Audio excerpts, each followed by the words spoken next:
আসসালামু আলাইকুম রহমতুল্লাহ। আইএফআইসি ব্যাংকের স্টেটমেন্ট বের করার জন্য আপনি গুগল ব্রাউজারে যেয়ে আইএফআইসি লিখবেন। এরপরে আপনার নেটওয়ার্কের উপরে আসলে নির্ভর করবে।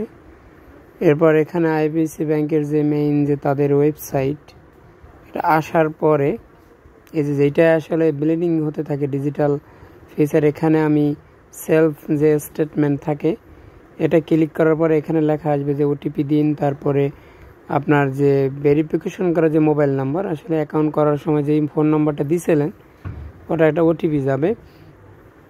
ওটাই আসলে বুঝাইতে চাইছি এখানে লেখায়। আপনি জাস্ট এখানে আপনার 13 ডিজিটের যে অ্যাকাউন্ট নাম্বারটা আছে সেটা এখানে দিবেন এবং এখানে ক্যাপস কোডটা দিবেন। তাই না, ক্যাপস কোডটা অনেকে এক ভাই প্রশ্ন করছিল যে ক্যাপস কোডটা তো দেওয়া যাইতেছে না। আপনি এই ক্যাপস কোডটা না পারলে এখানে ওই যে গোল আইকনের মতো আছে ওখানে একটা ক্লিক করবেন, সেক্ষেত্রে ক্যাপস কোডটা পরিবর্তন হবে। এরপর মোবাইল ফোনে ওটিপিটা চলে গেছে। মোবাইল ফোন থেকে ওটিপিটা এখানে আমি যদি দিয়ে দেই,